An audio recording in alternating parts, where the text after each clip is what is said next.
Bonjour, je suis Isabelle, j'ai 54 ans et je vais vous raconter l'histoire de mon cancer du sein en 2012. Alors du coup, je m'appelle Vanda, donc j'ai 57 ans. En 2019, je me suis rendu compte que j'avais un cancer, donc j'ai été soignée pendant toute l'année 2019 pour un cancer du sein triple négatif.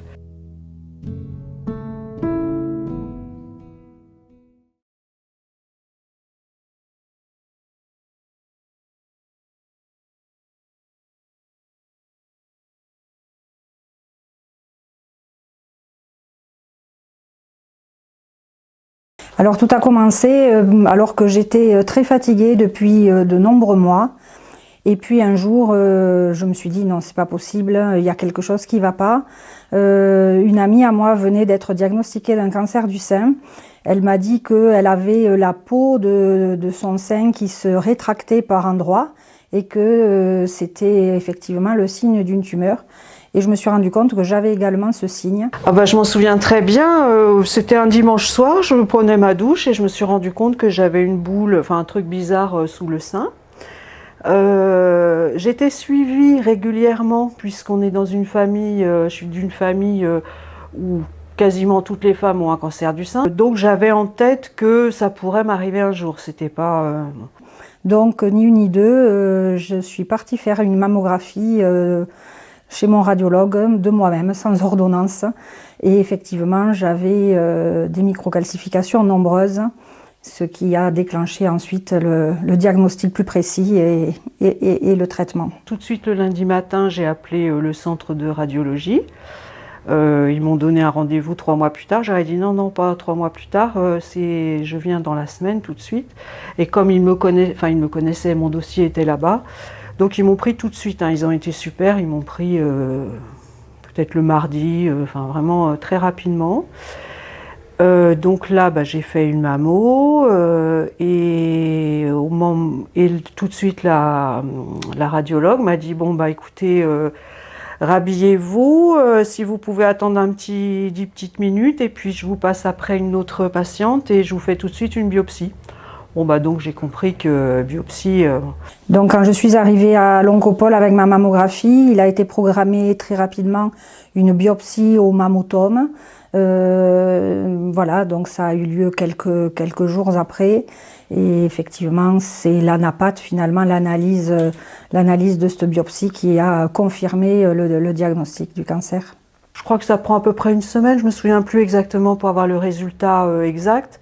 Donc une semaine après, j'avais rendez-vous avec la radiologue qui m'a fait l'annonce. Alors ma consultation, ça a été super rapide, hein, parce que les rendez-vous s'enchaînent et tout ça. Donc en plus c'est assez folklore parce que c'était dans une toute petite pièce, on serait cru en garde à vue, quoi. C'est-à-dire c'est une pièce minuscule, il y a 2 chaises. Donc elle était debout, moi j'étais assise. Donc elle m'a dit qu'il fallait que je prenne rendez-vous avec mon médecin généraliste et que j'appelle l'hôpital pour prendre rendez-vous pour un cancer. Mais ça a été vraiment rapide.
Est-ce que j'ai paniqué? Pas vraiment. C'est très étrange. C'est-à-dire, ma première réaction, ça a été oh, ça y est, est-ce que je vais mourir? Et ensuite, tout de suite, ça a été bon, qu'est-ce que je fais? qu'est-ce que je vais faire en fonction de ce qui m'arrive. J'étais un peu quand même, je dis que j'ai pas paniqué, mais je pense que je devais être un peu quand même en état de choc un peu. Parce que bon, c'était réel, c'est-à-dire le mercredi, je me suis dit c'est possible, et quelques jours après, bon bah c'était pas possible, c'était réel. Donc c'est vrai que ça fait quand même un drôle d'effet quand même. Moi, j'ai vécu un petit peu avec un certain fatalisme parce que je savais que, au vu de mes précédents problèmes de santé, je savais que j'avais un risque de cancer secondaire et je savais aussi que j'avais été soignée et sauvée une première fois. Donc pour moi, c'était évident, j'allais m'en sortir une fois de plus. Alors quand j'ai annoncé à mes enfants que j'avais un cancer, ils étaient pré-ados, on va dire, à ce moment-là. Le plus jeune s'est énormément inquiété pour moi. Le plus grand, tout de suite, a voulu s'occuper un petit peu de tout.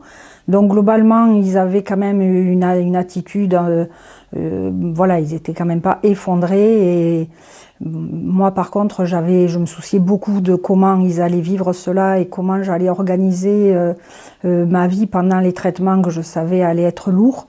Voilà, et ensuite tout mon entourage amical et familial a été un grand soutien pour moi et vraiment très solidaire.